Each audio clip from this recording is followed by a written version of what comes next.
Au cœur d'une petite ville antique, où les rues pavées résonnaient des pas des passants, une femme se tenait seule, le cœur lourd et l'esprit tourmenté. Elle était connue dans la communauté, non pas pour ses vertus, mais pour sa faute que l'on chuchotait derrière les murs clos. Accusée d'adultère, elle se retrouvait entraînée vers le centre de la ville où se tenait une assemblée de gens prêts à la juger.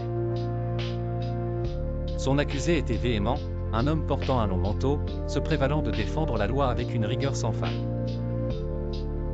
« Cette femme a péché, criait-il, l'exigence de justice brûlant dans ses yeux. » La foule, captivée par l'appel à la moralité, se rapprochait, formant un cercle de condamnation. Au centre de cette foule, une présence inattendue se révéla. Un homme, vêtu simplement mais dont le regard perçait les âmes, s'avança. C'était Jésus, et son intervention allait marquer non seulement la vie de la femme, mais aussi l'esprit collectif de l'époque.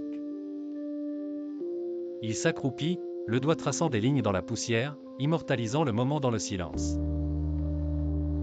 Puis, il se releva, adressant ces paroles à la foule, « Que celui qui est sans péché lui jette la première pierre. » Ces mots, simples mais lourds de sens, résonnèrent comme un écho dans les consciences.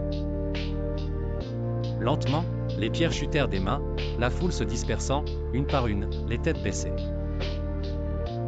Seule avec Jésus, elle leva les yeux, les larmes mêlées de gratitude et de soulagement.